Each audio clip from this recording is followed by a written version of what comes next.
Welcome back, everybody. Your boy right here did the unthinkable. I had the pleasure to interview one of the most well-known audio reviewers.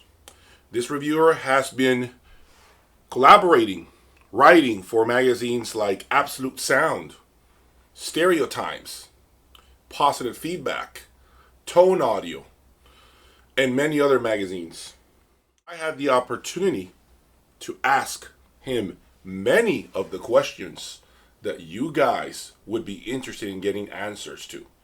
Questions such as, why don't we ever see a negative review? Why do we always have to be reading positive reviews? Everything has to be good. Nothing is ever bad. How different is the landscape for reviewers today? We go into deep details about what it looks like today as opposed to yesterday when it comes to reviews. Oh, and let me tell you, he was very candid. That answer was extremely interesting. Another question is, do reviewers use stock power cords to review their components, or do they use aftermarket power cords? I'm always wondering, what do they use? Also, what is the most important component in a system? He gives me his opinion, which I think you guys are going to find very valuable. I also ask, how hard is it for up-and-coming companies to get a review? Is it very hard? What do they have to do to be seen and have more eyeballs on them? And again, he's very candid about his opinion as to what it takes to make it to a magazine, a mainstream magazine, and get a review. Another question is, how long does a reviewer live with a product before they publish a review? I'm curious to know, is it a week, 2 weeks? Do they live with it for 3 months, a year? I want to know, for my own knowledge, do audio reviewers consider system synergy? Because we all know how important system synergy really is. I'm curious to know, why is it that sometimes we see a review for a power amplifier and I see that they make absolutely no effort oftentimes to bring the matching line stage in order to be in front of exactly what the manufacturer was intending to do for that particular product. It is very important, in my opinion, to have as much synergy as possible when it comes to evaluating a component. Another question that I pitched was, do reviewers reposition their speakers, right, when they bring a new component in?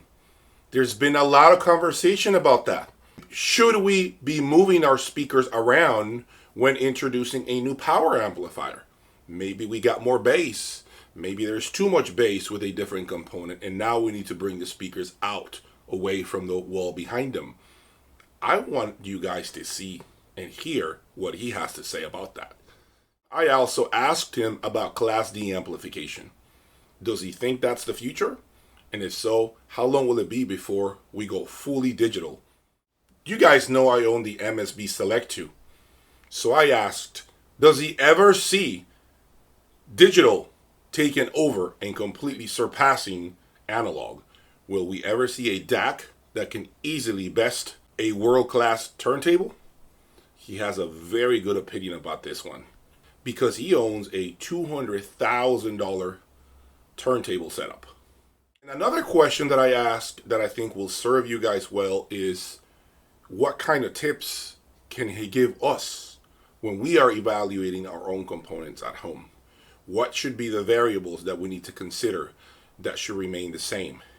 What are best practices so that we are successful at deciding which product better suits our needs?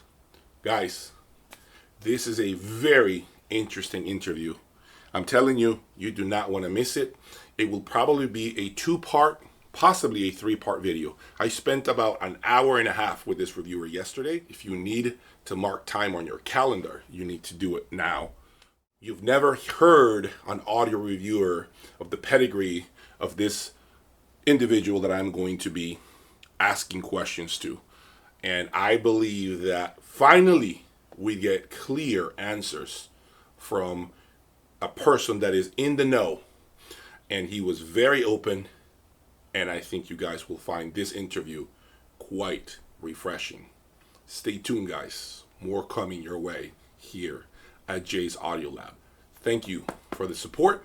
And I do this because of you all. Peace.